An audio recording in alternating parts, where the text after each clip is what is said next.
From our perspective, first-party data sets are invaluable.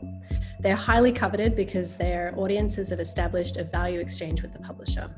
The user has consented in some capacity to passing their data, be it age, gender, interests, intent, to these publishers in exchange for the quality content and services that they're seeking to receive. The value exchange is the, I guess, epitome of everything that is being transacted in this digital economy at the moment. And we know that they're valuable, or these data sets, I should say, because it's an accurate and complete representation tied to an individual.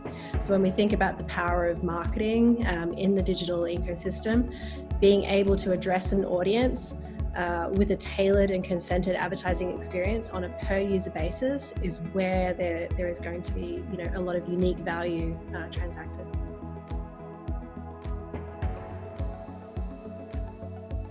To answer this question, we have to compare first-party data and third-party data, and that's mainly about quality and reach.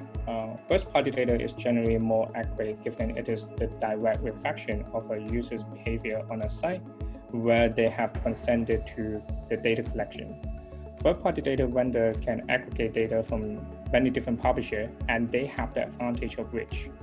However, in a post-cookie or post-device ID world, it will be increasingly difficult for them to perform data processing upon user who has given consent to their data sharing.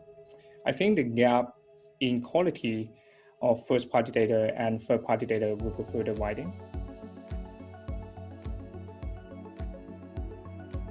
The first-party data from the publisher is really highly valuable data set, since it is in an exchange with the user.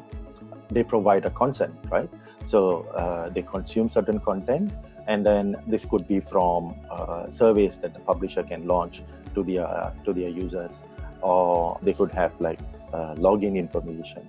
And through the registration process, they can require certain information, not anything related to PII, but more of like knowing that individual real human. And then the app downloads is also another interesting part of the publisher first-party data. And lastly, through the content curation. So publishers will be able to curate specific content that can create the first-party data opportunity.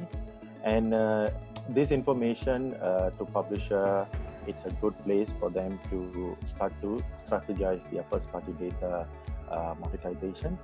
And another way to look at this is, it's more of like a question, right, to everyone.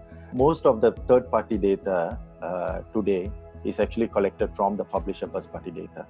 So the question is like, why don't we go to the source directly?